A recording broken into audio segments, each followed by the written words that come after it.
Hey, how you doing, everybody? I wanted to cover today a little bit about body fat and percentages for men versus women. What is it?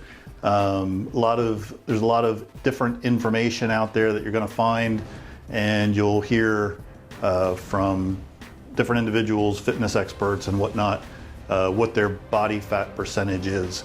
But in this video, we're going to cover the basics, so stay tuned, and we'll get into it a little bit more. Okay, hey everybody, how you doing?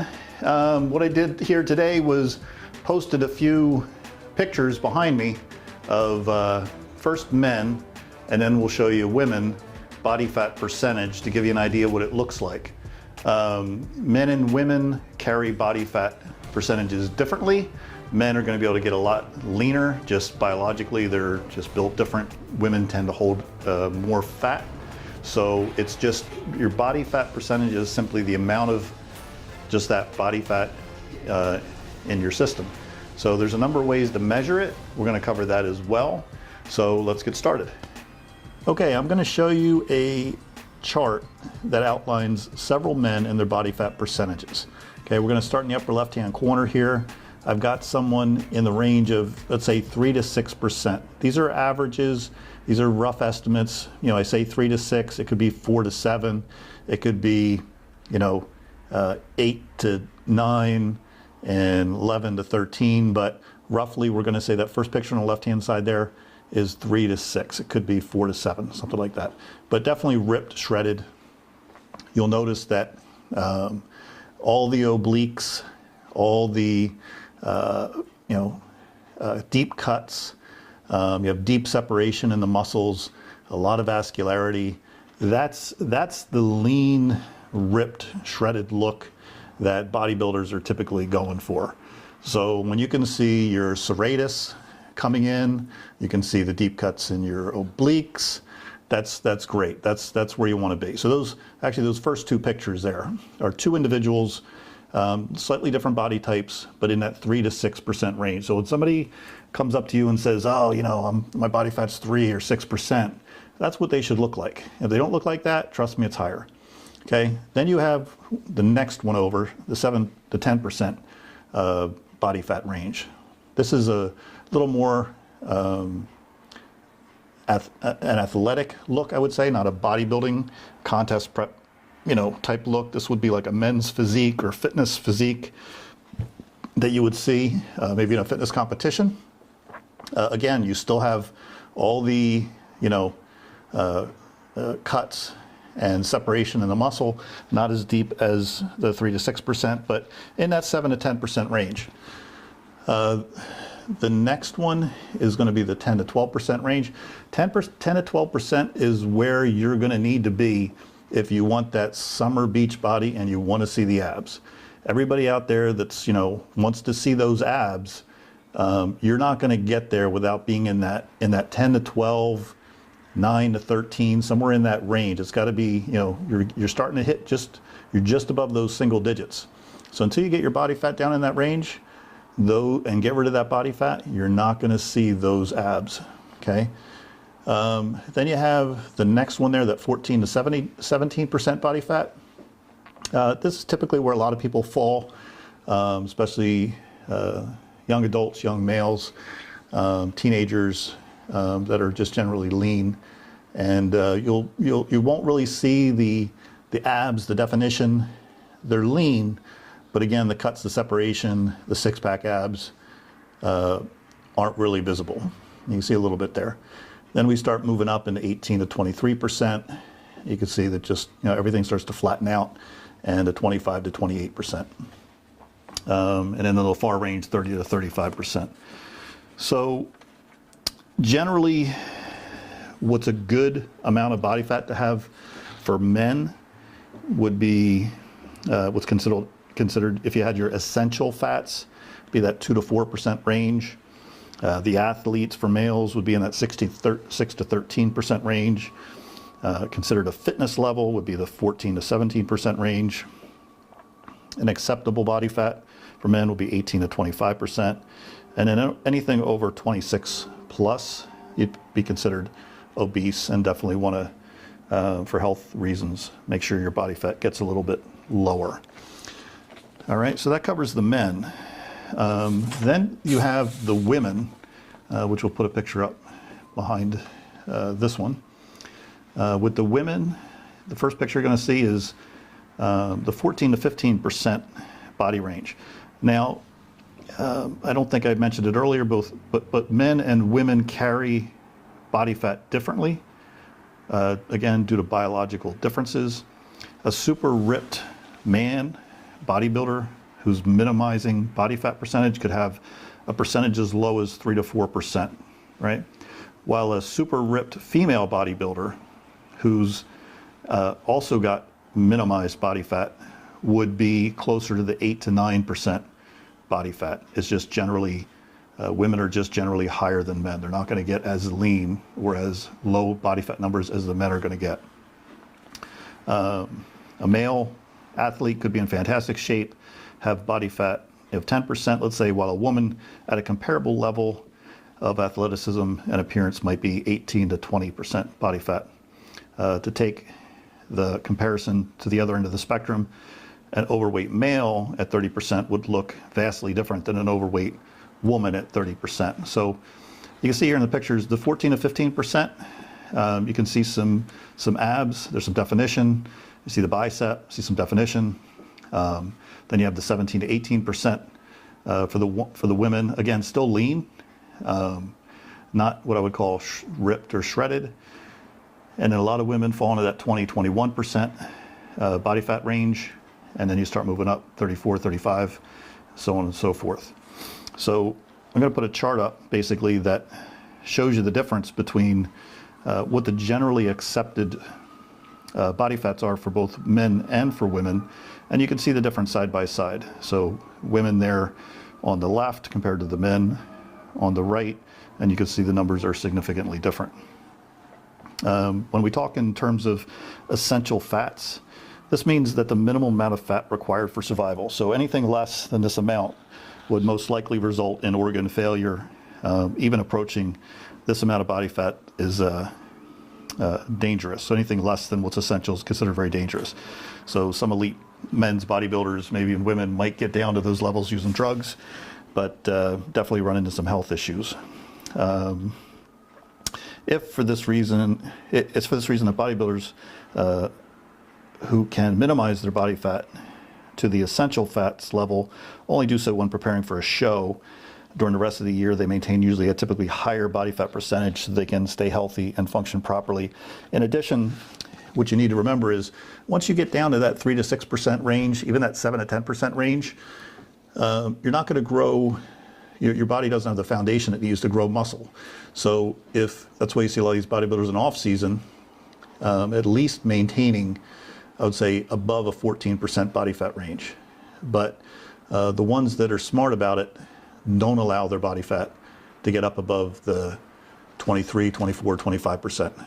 The higher you let your body fat go off season, especially the bodybuilders, the harder it is to take that weight down. So a general rule of thumb is if you're a man trying to put some muscle on, but also maintain some level of being lean, try to stay between that 14 and 17% range and try not to let your body fat skyrocket too high, because it's going to be that much harder to take it off when you decide to lean down and cut up. All right. So that covers I hope these pictures are helpful. So it should, again, give you a pretty good perspective when people are, telling you this is the percentage of body fat I am. These are pretty good representations of what that body fat looks like for both the men and the women. All right. The next thing that I wanted to cover is there's various methods and means. I put up another slide here of measuring body fat. So there's roughly, I'm going to cover 5 different ways to measure body fat. Some of them are relatively cheap and expensive and simple to perform. Other ones much more expensive and a lot of times just not feasible for everyday use. I'm going to start off with the first one here, the DEXA. It's an X-ray technology used to estimate lean body tissue. DEXA stands for dual energy X-ray, let me see if I get this right, absorptionometry. If you think X-rays are only used for broken bones, think again. The DEXA or DEXA scan exposes patients to X-ray beams of different intensities, and experts use it to measure bone mineral density alongside body composition. Participants lie still on a table while a machine arm passes over their entire body. The arm emits a high and a low energy X-ray beam. By measuring the absorption of each beam into parts of the body, the technician can, that's doing the readings, they can look at bone and mineral density, lean body mass, and fat mass. Also, because the machine scans body parts individually, the test can break down body composition per limb. It means you can confirm suspicions that your right leg is indeed a bit stronger than your left leg. So let me cover the pros. Let me cover the pros and the cons. So the pros to this particular way of measuring body fat is it's similar to the hydrostatic weighing. It's incredibly accurate. It's probably one of the most accurate ways of doing body fat, measuring body composition, whereas the hydrostatic weighing involves dunking under the water. The DEXA scan simply involves laying on a table for a few quick moments, painless, obviously dry, and can happen in minutes. The downside or the cons, like the hydrostatic weighing method, don't count on around-the-clock availability. The DEXA's scans are advanced technology, and getting a scan usually involves making an appointment with a medical professional and a high level of accuracy that comes at a relatively high price tag. If you're fortunate enough, perhaps your insurance covers it. I would assume most does not. The next one I'm going to cover, second item 2 here, is the hydrostatic weighing, or AKA the underwater weighing. If the thoughts of getting dunked underwater suit your fancy, this might be the method for you. Hydrostatic weighing, commonly referred to as underwater weighing, compares a subject's normal body weight outside of water to his or her body weight while completely submerged. Using these two numbers and the density of the water, the technician can accurately surmise the subject's density. The number is then used to estimate body composition. Again, the pros here are hydrostatic weighing is an incredibly accurate tool for measuring body composition, and the many experts refer to hydrostatic weighing as a gold standard for measuring body fat as well. The cons, unless you happen to have an underwater scale at home, you're going to have to find a lab to perform it at a center, just like the previously one mentioned. As a result, this method can be inconvenient and more often or not expensive. I've done the hydrostatic weighing myself, the underwater weighing, and like any of these methods, you're going to find there's a certain percentage of error. I would often grade these, anywhere from 1% error as high as 4, 5, even 6% error, depending on the individual that's doing it, their familiarity with the method being used and the tools themselves. So, familiarize yourself with the different methods, but just know there is a level of error in any one of these that you choose to use. All right, the next item I'm going to cover, item number 3, is the air displacement. Again, let me see if I can say this word correctly. Plethysmography, aka the body pod. Don't let the name intimidate you. The air displacement method is actually very simple, very similar to the underwater weighing. First, participants sit in a small machine like the bod pod. Then, by measuring how air displacement by the individual, the technicians can determine body density. Like underwater weighing, participants' body density is then used to calculate body composition. Pros: it doesn't involve dunking your head under the water. Many subjects find it more comfortable. The shape, the size of the machine used in this technique usually resembles that of an egg and makes it accommodating for almost any age, shape, or size. The cons, along with the DEXA method and underwater weighing, you don't find this method, the air displacement, in your neighborhood gym, while commercial methods might pop up at select high-level training facilities. Locating one near you may be difficult. Costs often range anywhere from $45 to $60 a reading. Okay, the next method is going to be skin calipers. This is probably the simplest and the most commonly used, especially if you're going to your local gym. Perhaps the most accessible method for measuring body composition. A person performs a skin fold assessment using either 3, 4, or 7 sites, meaning body parts. The person doing the test first pinches the skin, then he or she uses a skin caliper device to measure the thickness of the skin fold for each site. Each protocol has specific sites for testing, commonly including your chest, your arms, your abs, and thighs. After plugging the numbers into a formula, a person can estimate their body fat percentage. Pros, since the caliper is relatively inexpensive, $5 to $10 a pair, the skin fold method is most easily accessible for all methods listed here. Most gyms will have a pair handy, and you can expect more than a few trainers and staff have adequate experience in using them. If you're eager to keep close tabs on your progress, consider investing in a pair of calipers for at-home use. A proper skin fold assessment can be completed in just a matter of minutes, anytime or any place. The cons to this, the method relies on readings from only a handful of body parts, so margin for error can vary. This highly depends on the experience and knowledge of the person taking the measurements. To minimize error, it's important.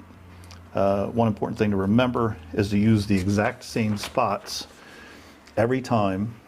It's helpful to have the same person, based on experience, use the same person to perform the test to add consistency to the process. Some people pinch a little more skin than others, so consistency is important and can easily be tracked week to week. And last is the number 5, biological impedance. This one I use myself. Very easy to use and expensive, and you'll find a number of these available all over the place. Although the name might sound intimidating, the bioelectrical impedance is far from shock therapy. In fact, users won't even feel a thing. The biological impedance scales range from a simple normal scale with electrodes under the foot to a complex a scale that has handholds with additional electrodes. Regardless of the machine, the device works by sending tiny electrical impulses through the body and measures how quickly those impulses return. Since lean tissue conducts electrical impulses quicker than fatty tissue, a faster response time is correlated with a leaner physique.